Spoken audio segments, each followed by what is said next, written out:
Notre prophète bien-aimé, Muhammad sallallahu alayhi wa sallam, nous a quittés il y a maintenant plus de 14 siècles.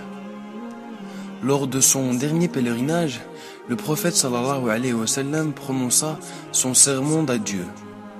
Ses propos sages et explicites demeurent toujours gravés dans nos cœurs et imprégnés dans notre manière de vivre. Il est le meilleur prédicateur que la terre n'ait jamais porté, celui qui avait l'art du discours. Des discours poignants et incontestables, car rien de ce qu'il n'a prêché n'a été l'objet de la passion. Et ceci est bien confirmé dans le Coran. ما ضل صاحبكم وما غوى وما ينطق عن الهوى إن هو إلا وحي يوحى. C'est le professeur de notre communauté musulmane, celui qui est venu avec un message de paix et d'amour pour l'humanité. Ses discours bouleversaient toute personne qui l'écoutait, croyant ou non, arabes et non-arabes, hommes et femmes, êtres humains et djinns. Ces sermons avaient un impact tellement puissant sur les gens que certains non-croyants bouchaient leurs oreilles avec du coton pour éviter de l'écouter de peur d'être conquis. Il n'est dès lors pas étonnant de comprendre comment son éloquence ait pu nous guider vers la croyance, nous sortir des ténèbres vers la lumière. Il nous a appris à adorer notre Seigneur et nous a enseigné tous les rituels de l'islam.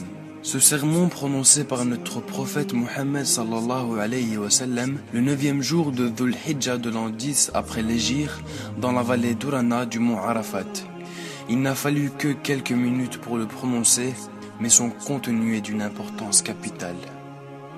Il dit : Ô peuple, écoutez-moi attentivement, car je ne sais pas si après cette année-ci je serai encore parmi vous. Donc écoutez ce que je vous dis avec beaucoup d'attention et apportez ce message à ceux qui ne peuvent être présents ici aujourd'hui. Ô peuple, tout comme vous considérez ce mois, ce jour, cette cité comme sacrée, considérez aussi la vie, les biens de chaque musulman comme sacrés. Retournez à leurs légitimes propriétaires les biens qui vous ont été confiés. Ne blessez personne afin que personne ne puisse vous blesser. Souvenez-vous qu'en vérité vous rencontrerez notre Seigneur et qu'effectivement il vous demandera compte de vos actes. Allah vous a défendu de pratiquer l'usure, donc l'obligation d'intérêt sera dorénavant abolie. Méfiez-vous de Satan pour le salut de votre religion.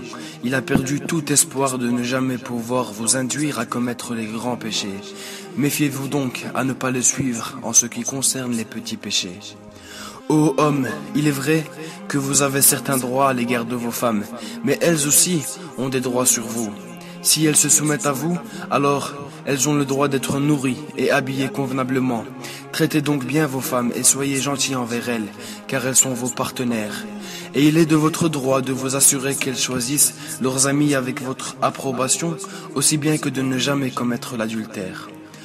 Ô peuple, écoutez-moi bien, adorez Allah, faites vos 5 prières quotidiennes, jeûnez pendant le mois de Ramadan et donnez votre richesse en zakat. Accomplissez le pèlerinage si vous en avez les moyens. Vous savez que chaque musulman est le frère d'un autre musulman. Vous êtes tous égaux. Aucune personne n'est supérieure à une autre, excepté en piété et en bonne action. Souvenez-vous, un jour vous vous présenterez devant Allah et vous répondrez de vos actes. Donc prenez garde, ne vous écartez pas du droit chemin après ma mort. Ô peuple, aucun prophète ou apôtre ne viendra après moi, et aucune nouvelle foi ne naîtra. Raisonnez donc bien. Ô peuple, et comprenez bien les mots que je vous transmets. Je laisse derrière moi 2 choses, le Coran et mon exemple, la Sunna. Et si vous les suivez, vous ne vous égarerez jamais. Que tous ceux qui m'écoutent transmettent ce message à d'autres, et cela à d'autres encore, et que les derniers puissent le comprendre mieux que ceux qui m'écoutent directement. Sois témoin, ô Allah, que j'ai transmis ton message à mon peuple.